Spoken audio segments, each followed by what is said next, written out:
Olá, crianças! Que bom estarmos juntos mais uma vez para continuar essa história tão legal da Bíblia, a história de Abrão. Vocês lembram que a gente estudou sobre uma parte da história da vida de Abrão na lição passada? Lembram? Pois é, Abrão ouviu o chamado de Deus, saiu da sua terra, junto com sua família, com seus servos, e foi para um lugar que ele não sabia, mas Deus foi conduzindo ele até uma terra chamada Canaã, onde ali ele estabeleceu a sua moradia e ali ele prosperou. Hoje a gente vai falar da continuidade dessa história. O que a gente vai falar hoje está no capítulo 13, 18 e 19 do livro de Gênesis. Pois é, Abrão, Sara, Ló e todos os seus servos se estabeleceram ali, montaram as suas tendas e ali Deus os abençoou e eles começaram a prosperar. Os rebanhos deles cresceram tanto, mas tanto, que já não tinha mais pasto suficiente para alimentar tantos rebanhos. E aí, sabe o que começou a acontecer? Os servos de Ló começaram a brigar com os servos de Abrão. Ai, que coisa terrível. Aquele lugar onde eles estavam morando em paz, deixou de ter paz. Eles começaram a brigar. Esse pasto é meu, não, esse pasto é para colocar o rebanho de Abrão, esse pasto é para colocar o rebanho de Ló. Começou a ter muita briga. E aí, Abrão, com muita sabedoria, chamou Ló e falou: Ló, não dá para a gente ficar vivendo assim, brigando, com os nossos servos, brigando entre eles. É muito ruim. Vamos fazer uma coisa? Meu sobrinho Ló, escolha onde você quiser. Vamos para um local onde a gente consegue ter uma visão bem grande e você vai olhar para a direita, para a esquerda, para onde você quiser e vai escolher o lugar que você quiser para ser sua terra. A gente precisa separar os nossos rebanhos e os nossos servos para voltar a ter paz. E aí, vocês imaginam o que Ló fez? Ele quis dar um de esperto. Ele olhou para um lado, viu que tinha um rio, viu que tinha bastante pasto, viu que tinha colinas e que também era perto de duas cidades que já eram cidades maiores. O outro lado não tinha tanta coisa assim, não tinha tanto pasto, não tinha um rio que parecia que aquele local ia dar certo. E aí, Ló, não lembrando de todas as coisas que Abrão fez por ele, foi egoísta e escolheu este melhor lugar. Pois é, mas vocês pensam que Abrão ficou triste? Não. Abrão cumpriu o que tinha prometido e realmente falou com ele. Escolheu, tranquilo, siga em paz. Eu abençoo você. E aí Ló foi, junto com seus servos, junto com seus rebanhos, para aquela terra onde ele tinha escolhido para habitar. E aí, ele foi, o tempo foi passando, só que vocês lembram que eu falei que era perto de duas cidades que eram mais desenvolvidas? Sabe que cidades eram essas? Sodoma e Gomorra. Já ouviram falar dessas cidades? Pois é. Não eram cidades que tinham moradores que acreditavam em Deus, que obedeciam a Deus. E esses moradores faziam muitas coisas que eram pecado, que desagradavam a Deus. E Deus se entristeceu muito com isso. Mas Ló não levou em consideração que naquele local a convivência com aquelas pessoas que desobedeciam a Deus podiam interferir nos seus servos, na sua família, no seu rebanho.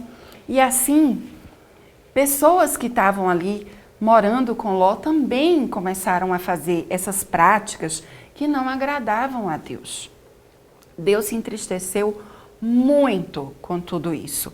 E ele se entristeceu demais com o comportamento das pessoas que moravam em Sodoma e Gomorra, essas duas cidades. Sabe o que é que Deus resolveu?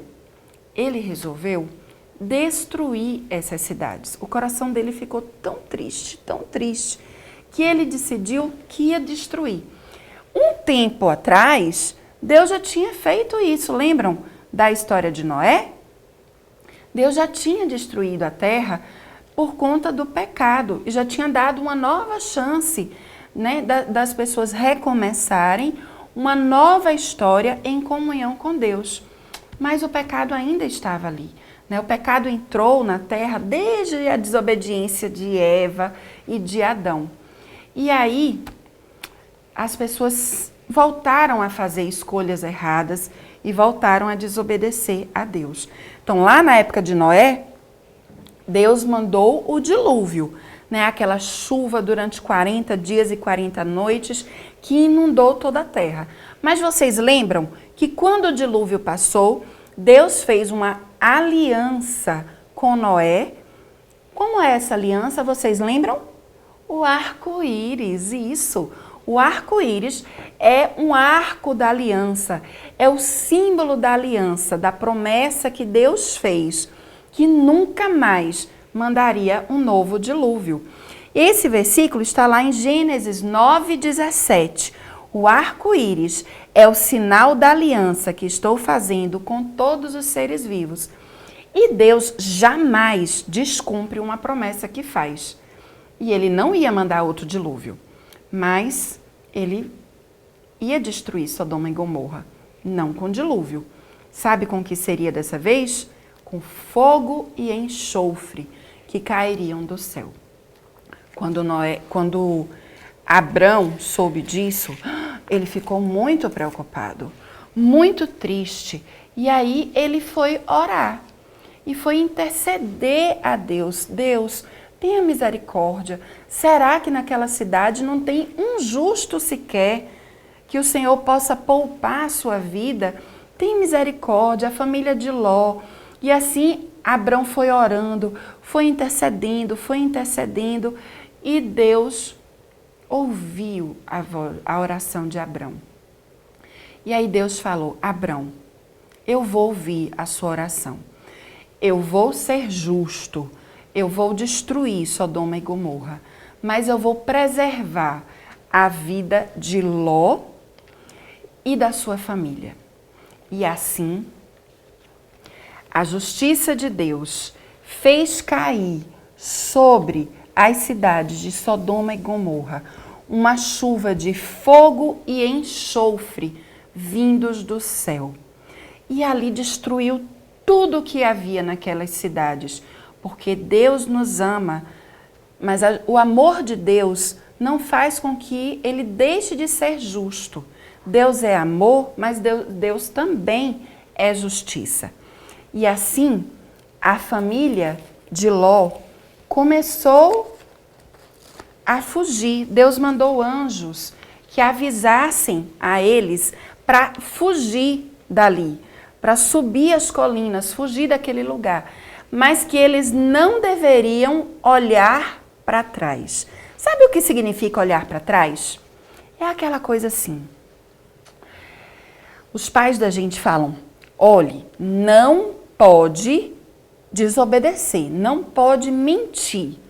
E aí a gente vai lá e fala uma mentirinha, pensando que é uma coisa bobinha, que não vai ter grandes consequências, né? A gente ainda fica apegado àquela coisa errada. Pois é, isso é olhar para trás, é voltar a fazer aquelas coisas, mesmo que a gente pense que é bobeira, mas voltar a fazer aquelas coisas que são desobediência. E isso aconteceu. Quando eles estavam fugindo, a esposa de Ló olhou para trás. Ela ainda queria, ela ficou preocupada de ter deixado suas riquezas, de ter deixado os seus bens. E aí ela olhou para trás. E na hora que ela olhou para trás, ela se tornou uma estátua de sal. Que coisa terrível, né? Desobedecer a Deus tem suas consequências. E Ele não nos obriga a obedecer. Ele fala ao nosso coração, Ele nos dá as orientações através da Bíblia, mas Ele não obriga a gente a obedecer. A gente tem liberdade de escolher se vai obedecer à voz de Deus ou desobedecer. Se vai ficar cada vez mais próximo de Deus ou se vai se afastar de Deus. Só que toda escolha tem uma consequência. Quando Deus falou, fujam, eu vou preservar a vida de vocês, mas não pode olhar para trás. E a esposa de Ló escolheu olhar para trás, ela escolheu desobedecer. E teve a sua consequência. Ela virou uma estátua de sal. E aí, o que vocês têm escolhido?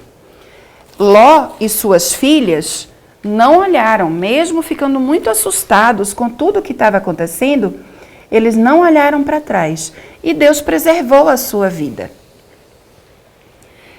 O que você tem escolhido?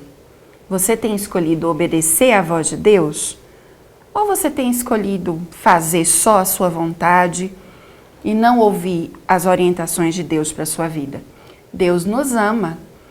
Ele deixou seus princípios, suas orientações, seus mandamentos, todos aqui na Bíblia para a gente. Mas se a gente não lê a Bíblia, a gente não vai conhecer o que Deus deixou de mandamento para as nossas vidas. Por isso é tão importante ler a palavra de Deus. E Deus não nos obriga a obedecê-lo. Deus não nos obriga nem a aceitar o sacrifício que Jesus fez na cruz por amor a cada um de nós e para nos dar a salvação. Mas Ele nos dá esse privilégio. E quando a gente escolhe obedecer, quando a gente escolhe aceitar Jesus no nosso coração, nós nos tornamos filhos de Deus. A gente deixa de ser só uma criação de Deus e passa a ser seu filho, sua filha, ao aceitar o sacrifício de Jesus na cruz. E quando a gente aceita Jesus, mesmo às vezes cometendo erros, a gente não fica alegre com isso. A gente não tem alegria em fazer o errado. A gente não sente prazer em pecar. Mas a gente reconhece o nosso erro, pede perdão a Deus, confessa o nosso pecado a Deus, pede perdão e Ele nos perdoa quando nós confessamos com sinceridade no nosso coração. O que Deus quer é que a gente tenha uma vida plena, uma vida abundante, uma vida em paz, uma vida feliz. Não que a gente não vá ter problema, não é isso que eu estou falando. Vamos ter dificuldades, vamos ter desafios, vamos ter problemas, mas Deus nunca nos deixa só. Ele sempre vai orientando o nosso caminho e cuidando de cada detalhe da nossa vida. O que Deus quer é ter a gente próximo a Ele, cumprindo os planos, os propósitos de Deus para a nossa vida. Porque a vontade de Deus é sempre boa, perfeita e agradável para cada um de nós. Mas quando a gente desobedece, por mais que Deus nos ame, Ele é justo. E a gente vai ter a consequência do erro que fez, da escolha errada que fez. E o que é que você escolhe hoje? Você escolhe receber Jesus no seu coração? Você escolhe obedecer a Deus, ouvir a voz dEle e cumprir o seu chamado? Ou você escolhe fazer só a sua vontade, mas todas as escolhas vão ter consequência? Se sua escolha for uma escolha boa, a consequência vai ser boa. Se sua escolha for uma escolha ruim, a consequência vai ser uma escolha ruim também. E aí, o que é que você escolhe? Vamos orar?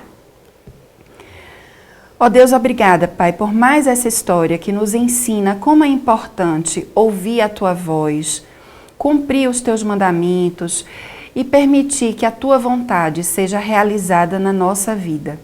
Muito obrigada porque nós podemos aprender com as escolhas de Ló, que quando nós fazemos escolhas ruins, as consequências também vão ser ruins para a nossa vida. Nos ajuda, Pai, a estar cada vez mais próximo de Ti. Nos ajuda a obedecer a Tua palavra. Nos ajuda a ter intimidade e conversar contigo todos os dias. Ó Deus, e nos ajuda a cumprir o Teu chamado. Obrigada pelo Teu amor.